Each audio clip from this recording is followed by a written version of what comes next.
Welcome to the Cerebral Edge with strength and conditioning specialist Coach Chris. Join us for the next 30 minutes as Coach Chris shares ways to improve your health in all areas of your life. Along with his special guests, he strives to give you that cerebral edge to help make you 1% better every day. Now, here's Coach Chris. This is Power Talk 1040 KPPF. Hello, Colorado Springs. It's Coach Chris back here with the Cerebral Edge. This is the show that aims to get you 1% better every day. And I got a popular guest back, Pat Marques. How's it going, buddy? Good, man. How are you doing? Good, man. Just another day. Right on. Banging my head against the ceiling or against the wall, watching some of these trainers out there train their clients. Yeah, you're not that tall. You can't hit the ceiling. Yeah, I'm not that tall. Yeah, I got to go to a horizontal wall. Bam. Right. Hit it there. But yeah, so in today's topic, what we really wanted to cover today was what really drives us nuts when we see people training. Yeah, silly things that people take from a physical therapy clinic and bring into the gym. Right? Physical therapy clinic, or you might see your favorite fitness influencer on IG and go, maybe I should implement that, right? Right, yeah. Yeah, some crazy stuff out there. Yeah, absolutely. So, Pat, let me ask you, what is one of your top things that makes you bang your head off the wall? Well, there are really two, I think, that kind of get inappropriately drug into the gym for just, regular folks who are doing fitness work, who don't necessarily have any big issues and things like that. And the first one would be like unstable surface training. And then the second one would be kind of an overemphasis on core training. And I know that, people freak out when they hear that. Oh, right? Man. But, dude, I have to make my core strong. My abs. Right. Yeah, exactly. But so I guess we could talk about the first one, the unstable surface training. Yep. So let's let the listeners know exactly what that is. So unstable surface training is standing on something like a Bosu ball, correct? Right. Or a Bosu ball, right? Or an Arex pad. Squishy pads and things like that. Basically, you're standing on something that is unstable while you do perform some kind of exercise. But Pat, doesn't that make me more stable? Doesn't that help my balance? It does not. It does not. Now, here's what it does do. There's a purpose to everything, right? So I'll give you a personal example. Before, both of us Iraq veterans, right? So before my first tour, I blew out my ACL, right? Right. And I decided not to get surgery and just wear a brace. Right. Smart. We were smart back then. Right. We're smart bunch, right? That was because I was not going to be able to get through physical therapy in time to deploy my unit. So I just did a lot of strength training. Put some duct tape on it. Put some duct tape on it, wore a brace, and it was fine, right? So in between my two tours, though, I did get the ACL because it was a complete tear, 100%. So when I was in physical therapy for the ACL, one of the things that most stands out to me as I remember back on the many exercises, there was obviously a lot of strengthening stuff, leg extension, leg curl type movements, right? Leg press movements and one leg squatting. But one of the things that I really remember was standing on an Arex pad, the little about 2-inch foam pad, right? Having a ball about the size of a softball, but it was like a mini medicine ball, right? So it was a little heavy. It was like the sand-filled kind. And I'm throwing that ball at a little mini trampoline in front of me that's set at about 45 degrees. The ball's bouncing back, and I'm catching it with one hand. All the while standing on my right leg, which was the knee that I had the ACL surgery on. And that was a good exercise for the physical therapy for what I needed, right? Right. And the reason they're doing that is to improve the proprioception around the knee. So proprioception is our sense of where we are in time and space. Right. Yeah. So and that way... Sorry, Pat, go ahead. Well, we've talked about it before, right, with joint mobility and things like that. And So it's basically your brain's having a good sense of that joint and where it is in time and space, right? Mm-hmm. And so the unstable surface means your ankle's, tilting and moving, your foot's moving, and thus your knee has to react to that too. Mm-hmm. And you need to do things like that post-surgery and repair and things like that, because a lot of those proprioceptive nerve endings were possibly damaged in the injury, right? And also cut through and things like that during the surgery, right? Right. And so improving the proprioception, your brain's sense of that knee and where it is in time and space, is very important. So that was a great exercise as an example of how that can be beneficial. Mm-hmm. Absolutely, because if your brain cannot see your knee as well as it could, what happens is the muscles don't fire appropriately. Exactly. Right? And then you get more grinding and things like that. So when you put unstable, all of a sudden you're like, oh, there's where my knee is, right? Yes. And so that instability drives an increased need for the brain to receive proprioceptive input and to map that area in a sense. And that's very different from balance. Yes. Yeah. Right? So proprioception plays a role in balance, right? If we think of balance as like a three-legged stool, right? Your vision plays a part in balance, right? Because we see horizontal lines, we see vertical lines, we know which way is up. That's very important. Then, of course, our vestibular system, or our inner ear. And then that is basically oriented like a onboard gyroscope that orients us to the one constant in life, gravity. Right. And so we know if we're falling forward, we know if we're tilting back, and that vestibular system, your inner ear, obviously lives in your head. So that gets stimulated when we move our head, right? So we've got the visual system, your vestibular system, your inner ear, but then also the sense of proprioception, where we are in time and space. So the sense of your feet touching the ground. We have a lot of proprioceptive nerve endings on the feet, which is why you and I both like minimalist shoes, right? Because the thicker the shoe and the bigger the shoe, the less proprioceptive input. But not only on the bottom of the feet, but also, through your legs and your ankles, your knees, your hips, et cetera. So those three areas, those three forms of sensory input, think of them at like three satellites. I was just going to go there. I was going to say, isn't that like a satellite GPS, triangulate your position? Exactly. If you only got two, you're less sure of your position, right? Right. If you only got one, you're hurting really bad, right? But if you have three, you triangulate that position really well with the GPS. It's the same thing. So for balance, all three of those systems are getting used, right? So now let's get to the funky stuff we do in the gym. Right. We think we're doing balance training if we're standing on a BOSU ball and doing some kind of exercise. Right. But what you're really doing is training your brain how to stand on a BOSU ball. Right? Right. Because everything is specific. So if we train on an unstable surface, but unless your house is like wall-to-wall BOSU ball and you just bounce from it, right? That'd be fun. That would be fun. Could you imagine that? Have your own bounce house as your house? Right. Yeah. The BOSU house, right? But so unless you live on unstable surfaces, you're not really training to your environment. So it's not really, functional, right? The term everybody likes to use these days. Yeah. That's a train that can absolutely drive me up the wall sometimes. Yeah. Because people will look and I'm like, how is like lifting, 300-pound deadlift not functional?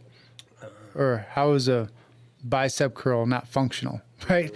Because you're using those things all the time. All the time, right?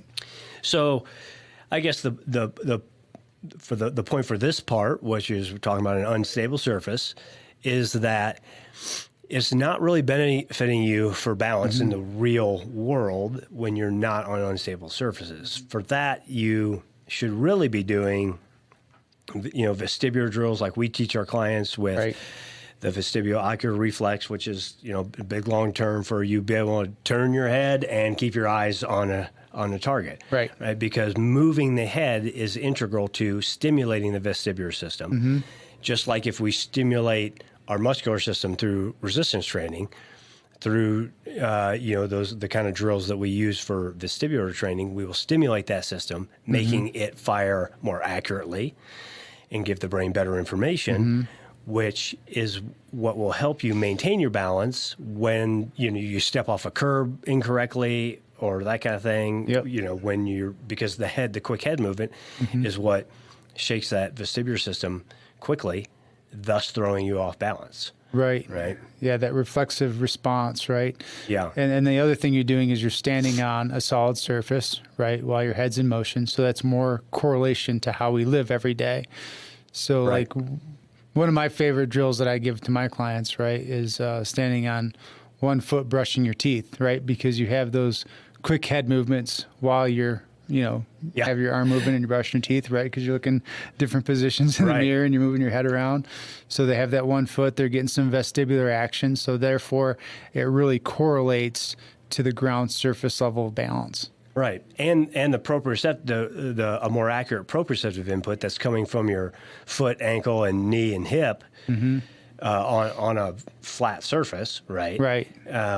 And so while you're doing those tiny movements with your head as you're brushing your teeth and your arms moving a little bit, right? Thus making it a more relative, simple exercise for balance, right? Yeah. So it doesn't mean that everybody should throw out balls with balls and the cushy pads. They can have uses for things. Right. But I guess that's a good kind of segue into unstable surfaces while you're lifting, right? Yeah. And the trade-off there. Exactly. That's what I was going to get into.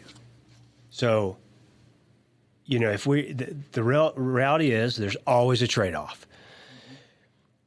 And the less stable we are, the less force we can produce. 100%. And what I like to, the analogy, right? If we go from you're in a chest press machine. So now your back's against a pad, right? And you have the very stable track of the arms of the machine as you're doing chest press. You're going to display more strength in that than you will in other forms of chest press because it's very stable. Right. Back off to barbell bench press. Now you're still back, into a pad and head on a pad and feet on the floor, things like that. But now, the bar's above you. And it's free floating. Free floating, right? A little less stability, right? You're going to be able to produce a little bit less force in that position. Then we get to a dumbbell bench press. Yep. Now they're not connected with the bar. So we've got, each arm has to provide its own stability, a little less force output potential there. Now go to a dumbbell bench press when you're laying on a Swiss ball. Fitness ball, right? Yep. Now you've got all this instability going, and people will say, "Oh, I'm firing my stabilizer muscles." And I always say, "Well, which muscles are those that are firing that aren't firing when you're doing a heavy barbell bench press?" It's what's your goal and your trade-off on that. Perhaps you're coming back from a shoulder injury, and that decreased. You can't lift as much in general. And it would be good to have that instability because that does do some brain firing. So maybe that is good for you at that time. Right. But don't be under the illusion that you're going to be building the same amount of muscle and strength. Right. That's when you're in a more stable position. And that's another thing that I'll tell people too is when they're like, "Well, I'm firing my core harder when I'm bench pressing," and I'm like, "Okay, are you firing your core harder when you're benching 30-pound dumbbells on a Swiss ball? Or are you firing your core harder when you're pressing more on a stable surface?" 5 rep max load. 5 rep max load, surface. Right, is going to make you contract that core musculature a lot harder than 30-pound dumbbells. Yeah. Right? Yes. Yeah, significantly, right? and there, there's a lot of studies to actually show this as well. And, if you're under heavy squat, barbell load, heavy leg press or something like that, try doing that with a loosey-goosey core. Right. It's just not going to happen, right? It's just not going to happen. Yeah, and so you're going to reflexively engage the core for spinal stability and protection. Yeah, right. Absolutely. And that's exactly what I want to get into when we get back from break. Sounds good. Is talking about the core. You're listening to Cerebral Edge on Power Talk 1040.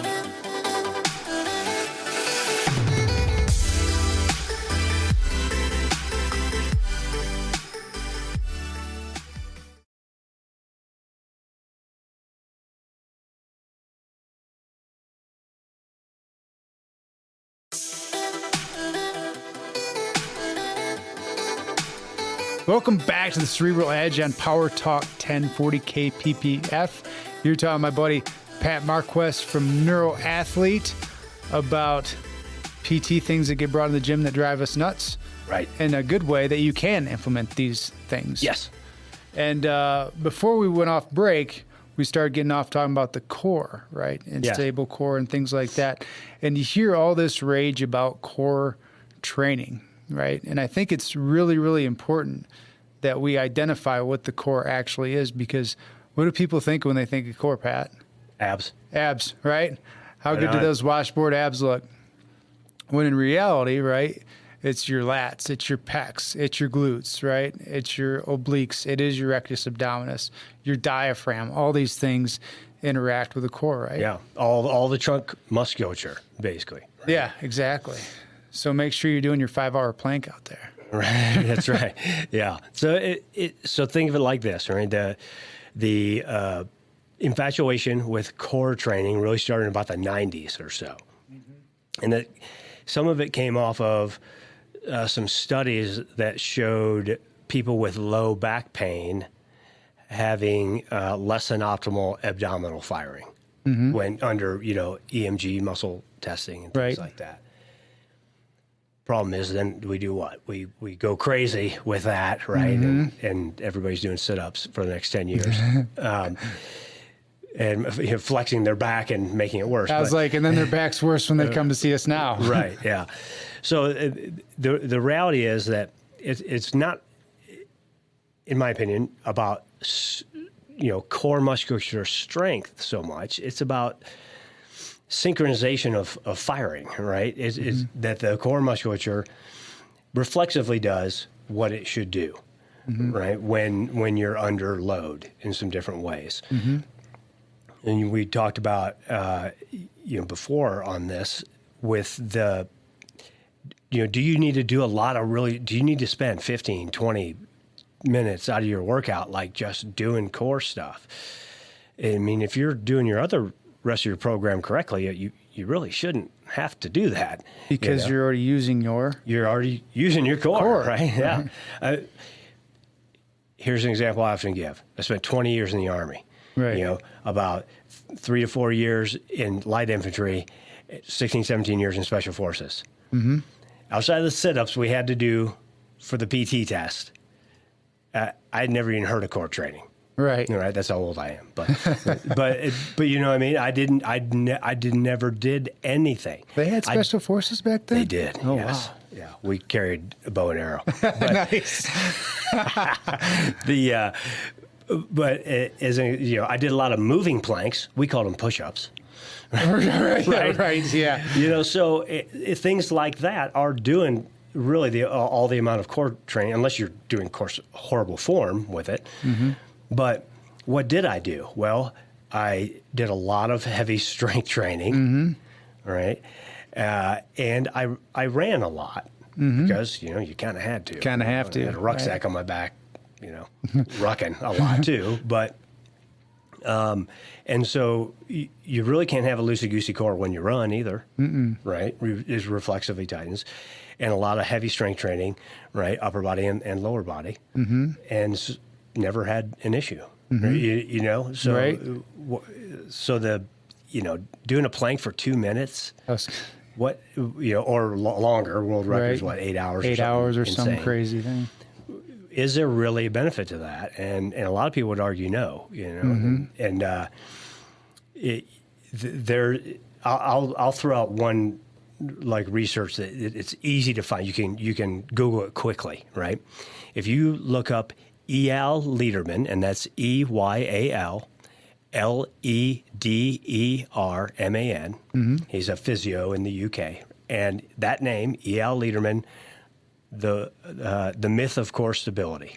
Nice. Eyal Lederman, the myth of core stability. You will find, and you can download the whole PDF, a study, which he goes through a lot of different things where they checked EMG, of different musculature and things like that.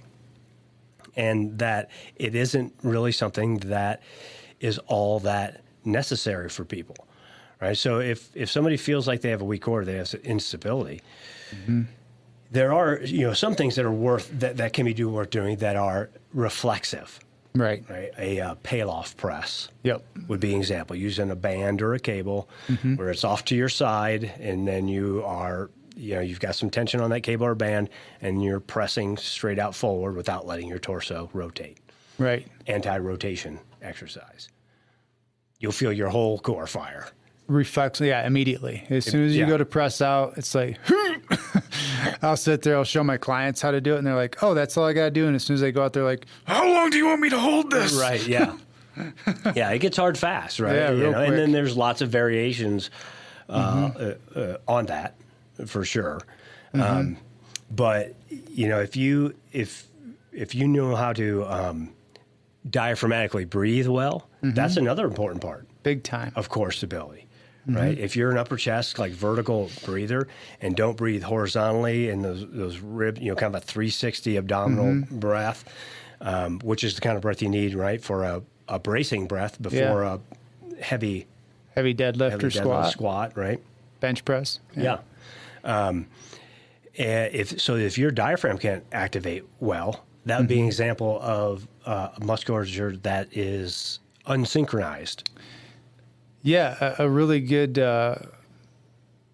example I have is I had a lady the other day who was doing squats, right?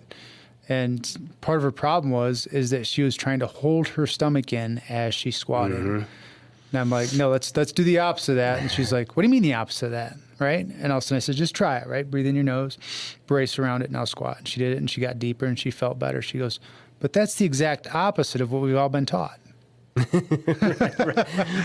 right. So that intra-abdominal pressure that's necessary for really heavy loads, right, is if your diaphragm can't contract correctly, because the diaphragm, right, big parachute-shaped muscle on the inside, separates your chest cavity from your abdominal cavity, and when it contracts, it goes down flat like a pizza, which is why diaphragmatic breathing, it looks like belly breathing. I hate that term because you want to think 360 around. Right. But that is one of the biggest things that actually helps. Getting people to breathe correctly helps your core, and low back pain often. Oh, all the time. It's so crazy how many people that come in that don't realize how beneficial that is or why they should be doing it until you do some muscle testing on them. All of a sudden, if their diaphragm isn't working right, they're like, wait, how come my psoas isn't working right? But then I breathe right, and then my psoas works, right? Or my hip flexor muscle, or my glutes, right? My glutes are weak. And then all of a sudden I start doing some diaphragm work, and they're stronger. Yeah. Right. It's hard for them to make the connection in their head that's all tied together. Well, it's all connected. It's all connected through fascial tissue even and things like that. And so if one, if the diaphragm is not firing correctly, right, then it's, the tendons of the diaphragm connect to the lumbar spine, on the front of the lumbar spine, right? So good diaphragmatic breathing is like almost giving a nice gentle little kind of pull on those vertebrae. That's important, and they're not getting that movement if you're not diaphragmatically breathing. And me and Pat have a really good 3-part series of this on, I think it's on your YouTube channel and my YouTube channel, Cerebral Edge YouTube, on how important breathing is for core and the firing of those muscles of the glutes and psoas, and we give examples of that. Yep. So if you want to look at that, you can be more than welcome to go in there and find some exercises on that as well. Right. And it was funny because when I was working with Pat, right, I tested, I think it was your psoas and your hip, and you're like, man, my hip hurts. And then we did some breathing, and all of a sudden fired really well. And you're like, maybe that's telling me something. Right.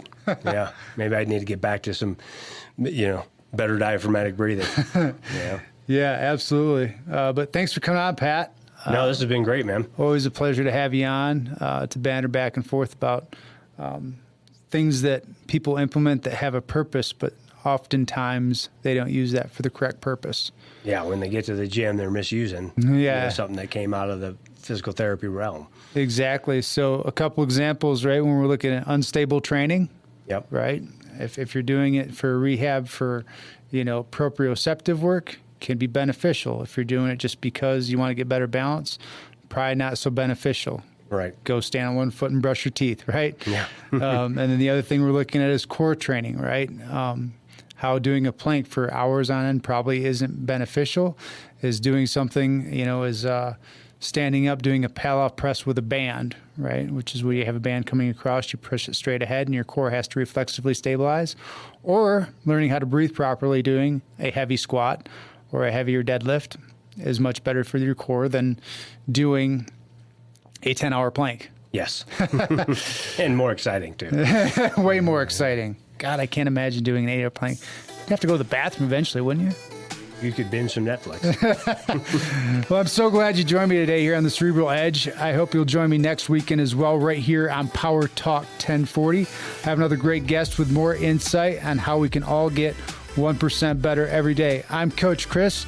He's Coach Pat. Until next time, stay strong. This has been the Cerebral Edge on KPPF. Have a question for Coach Chris? Email him at cerebraledge1@gmail.com. That's cerebraledge1@gmail.com. Join us next Saturday at 1 p.m. and Sunday at 10:30 a.m. for another episode of the Cerebral Edge with Coach Chris on Power Talk 1040 KPPF.